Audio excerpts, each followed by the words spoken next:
Hello friends, स्वागत है आपका मेरे यूट्यूब चैनल पर। जैसा कि आप थंबनेल देखकर समझ ही गए होंगे कि हम इस वीडियो में किसके बारे में बात करने वाले हैं। एसएससी की एमटीएस और हवलदार पोस्ट के लिए वैकेंसी आ चुकी है। तो चलिए स्टार्ट करते हैं अपने वीडियो को बिना किसी देरी के। तो सबसे पहले हम लोग बात करेंगे कि जो फॉर्म फिल होने वाला है वो कब से स्टार्ट होगा और इसकी लास्ट डेट कब है। तो जो फॉर्म सबमिशन की ऑनलाइन एप्लीकेशन डेट है वो 22 मार्च से स्टार्ट होगी और इसकी जो लास्ट डेट है वो 30 अप्रैल तक रहेगी। और ऑनलाइन फ़ी पेमेंट करने की जो डेट है वो 2 मई तक रहेगी। आप कभी भी 2 मई के पहले आप फ़ी पेमेंट कर सकते हैं। और फ़ी पेमेंट 2 तरीके से किया जा सकता है, ऑनलाइन भी और ऑफ़लाइन चालान के द्वारा। ऑफ़लाइन चालान की जो डेट है वो 3 मई से लेकर के 4 मई तक है। और इसमें करेक्शन करने की भी डेट दी गई है कि आप कब से कब तक करेक्शन कर सकते हैं। अगर आपकी कोई गलती हो गई है और जिसको आपको सुधारना है तो वो 5 मई से 9 मई तक विंडो ओपन रहेगी, आप उसमें आप करेक्शन कर सकते हैं। जो पेपर 1 है वो कंप्यूटर बेस्ड एग्ज़ामिनेशन है और इसकी जो अभी डेट बताई जा रही है, जो नोटिफिकेशन में आया हुआ है, वो जुलाई 2022 को है। जुलाई में अभी कब है वो तो नहीं दिया गया है और जो पेपर 2 की है वो अभी बाद में बता दी जाएगी। तो आगे हम लोग बात करते हैं कि इसमें कितने कितने वैकेंसीज़ आई हुई हैं। जो हवलदार की वैकेंसी है वो आप देख सकते हैं कि 3603 वैकेंसीज़ हैं। और एमटीएस की वैकेंसी अभी रिवील नहीं की गई है, लेकिन अनुमान लगाया जा रहा है कि इसकी जो वैकेंसी आएगी वो 5000 के अप्रॉक्स आएगी या उससे ज़्यादा ही आ सकती है। उसके बाद हम लोग बात करेंगे कि रिज़र्वेशन किस किस कैंडिडेट को मिलेगा। यहाँ पर आप पढ़ सकते हैं कि जो एससी कैटेगरी, एसटी कैटेगरी और जो ओबीसी हैं और ईडब्ल्यूएस या एक्स सर्विसमैन हैं या पीडब्ल्यूडी कैंडिडेट, उनको यहाँ पर रिज़र्वेशन मिलेगा। चलिए फिर हम लोग आगे देखते हैं कि आगे क्या क्या दिया हुआ है। यहाँ पर नेशनलिटी की बात करते हैं कि कौन से पर्सन्स इस फॉर्म को फिल कर सकते हैं। तो वो सिटीजन्स जो इंडिया से बिलोंग करते हैं या नेपाल से या भूटान से, वो इस फॉर्म को फिल कर सकते हैं। आगे चलते हैं, हम लोग बात करते हैं कि इसकी एज लिमिट क्या रखी गई है, कि एज लिमिट क्या है, कितना मिनिमम एज होना चाहिए। तो जो मिनिमम एज है एमटीएस पोस्ट के लिए वो 18 साल है और मैक्सिमम एज 25 ईयर्स है। यानी कि जो कैंडिडेट है वो उसका जो जन्म है 2/1/1997 से पहले नहीं होना चाहिए और 1/1/2004 के बाद नहीं होना चाहिए। ये एप्लीकेबल है for MTS and havildar in CBN department of revenue में ये एज लिमिट है। और जो हवलदार की एज लिमिट है वो मिनिमम एज लिमिट 18 है और मैक्सिमम 28 है।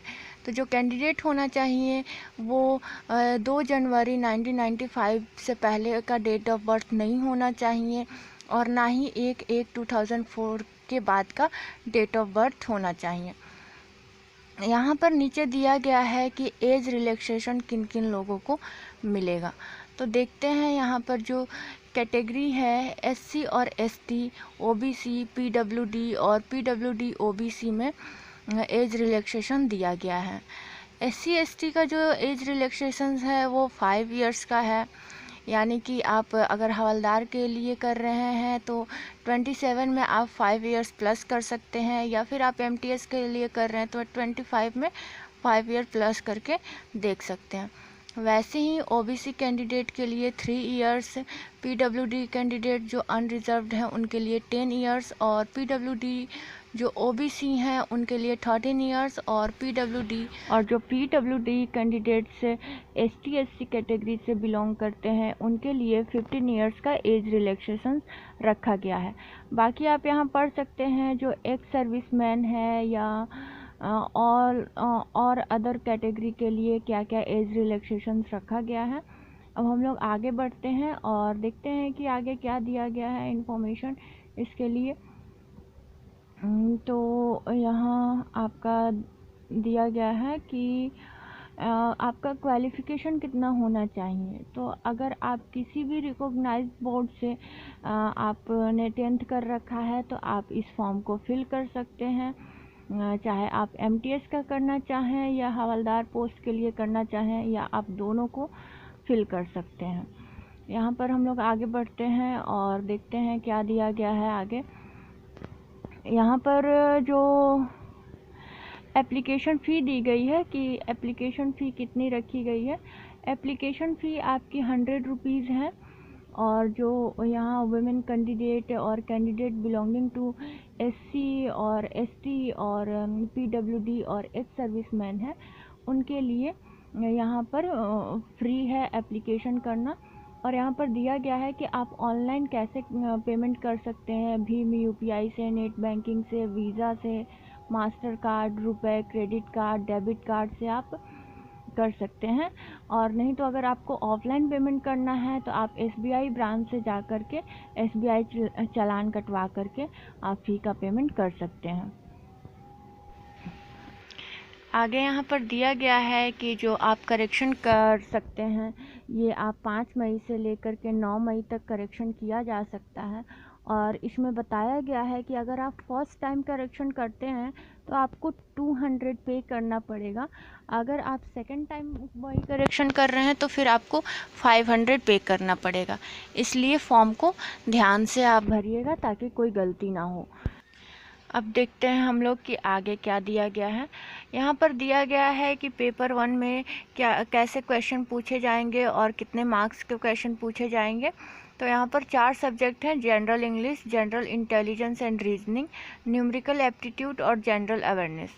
इसमें 25 क्वेश्चन पूछे जाएंगे हर एक सेक्शन में, और हर एक क्वेश्चन 1-1 मार्क्स का रहेगा, यानी कि 25 क्वेश्चन 25 मार्क्स का। और इसमें जो आपको टाइम अवेलेबल होगा वो 90 मिनट्स आपको दिया जाएगा। पेपर 1 जो है वो ऑब्जेक्टिव टाइप क्वेश्चन रहेगा। इसमें आपको 4 ऑप्शंस दिए जाएंगे और आपको सही आंसर टिक करना है। ये क्वेश्चन जो होंगे हिंदी और इंग्लिश दोनों में अवेलेबल होंगे। हर एक सही आंसर पर आपको 1 नंबर मिलेगा और गलत आंसर के लिए 0.25 मार्क्स काट लिए जाएंगे। जो पेपर 1 है वो कंप्यूटर बेस्ड एग्ज़ामिनेशन होगा, और इसमें नॉर्मलाइजेशंस भी होंगे, क्योंकि ये जो एग्ज़ाम्स होंगे वो मल्टीपल शिफ्ट्स में होंगे, तो नॉर्मलाइजेशन तो करना पड़ेगा ताकि सारे शिफ्ट को बैलेंस किया जा सके। पेपर 2 के बारे में बताया गया है कि जो पेपर 2 का एग्ज़ाम होगा वो डिस्क्रिप्टिव टाइप का रहेगा। यहाँ पर आपको एक शॉर्ट एसे और एक लेटर मिलेगा। ये आप किसी भी लैंग्वेज में आप सेलेक्ट करके दे सकते हैं। और जो इसका मैक्सिमम मार्क्स है वो 50 मार्क्स का रहेगा, यानी कि 25 मार्क्स एसे के लिए और 25 मार्क्स लेटर राइटिंग के लिए, और टोटल टाइम जो रहेगा वो 45 मिनट का रहेगा। यहाँ पर नीचे आप देख सकते हैं कि पेपर 2 जो है वो डिस्क्रिप्टिव टाइप रहेगा, यानी कि पेन और पेपर से दिया जाएगा, और आप अपने हिसाब से लैंग्वेज चूज़ करके इसको दे सकते हैं। तो आगे बढ़ते हैं, आगे क्या दिया गया है। इसमें यहाँ पर दिया गया है सिलेबस के बारे में, क्योंकि ये 10th पे बेस्ड एग्ज़ाम है तो पेपर उतना हार्ड नहीं होना चाहिए। जो इंग्लिश लैंग्वेज है उसमें देखिए दिया गया है कि आपको बेसिक इंग्लिश लैंग्वेज और vocabulary, grammar, sentence structure, synonyms, antonyms and it's correct uses etcetera, यही सब पूछे जाएंगे। यहाँ पर रीजनिंग, मैथ्स और जनरल अवेयरनेस के भी डिटेल में सिलेबस दिए गए हैं। आप वीडियो को पॉज करके अच्छे से पढ़ सकते हैं, या फिर आप स्क्रीनशॉट लेकर भी देख सकते हैं। यहाँ पर अब आगे दिया गया है कि फिज़िकल एफिशिएंसी टेस्ट फॉर हवलदार in CBIC and CBN post के लिए। तो यहाँ पर मेल और फीमेल दोनों के लिए अलग अलग है। वॉकिंग जो है मेल के लिए 1600 metre in 15 minute and female के लिए 1 किलोमीटर इन 20 मिनट। और साइकिलिंग है 8 किलोमीटर इन 30 मिनट्स मेल के लिए, और जो फीमेल के लिए है वो 3 किलोमीटर इन 25 मिनट्स।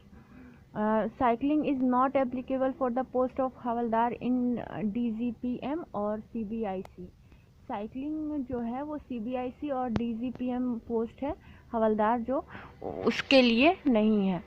आगे हम लोग देखते हैं कि ये फिज़िकल स्टैंडर्ड टेस्ट के बारे में दिया गया है। यहाँ पर भी मेल और फीमेल के लिए अलग अलग क्राइटेरिया दिया गया है। जो मेल की जो हाइट होनी चाहिए वो 157.5 होनी चाहिए, और अगर आप गोरखास और ये SC कैटेगरी से बिलोंग करते हैं तो आपको 5 सेंटीमीटर का रिलैक्सेशन भी मिल जाएगा।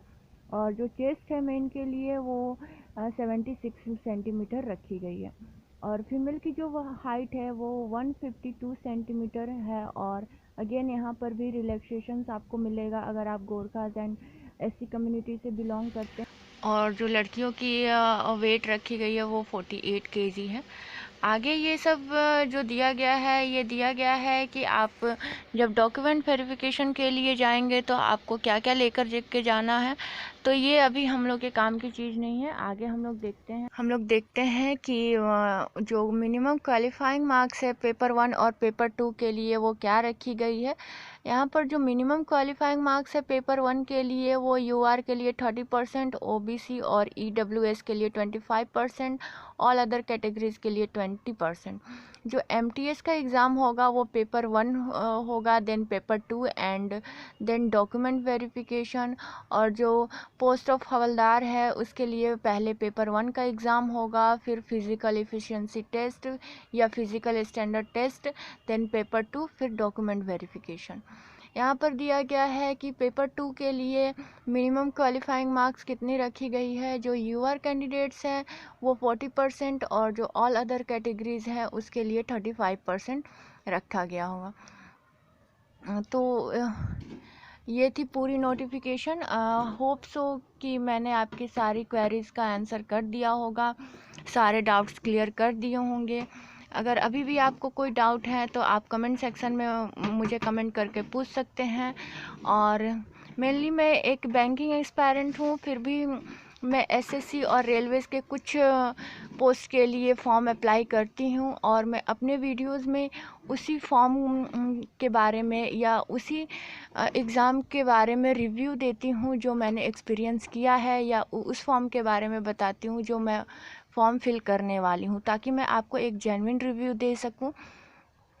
तो ये थी आज की वीडियो, और होप मैंने सारे आपके डाउट्स क्लियर कर दिए होंगे।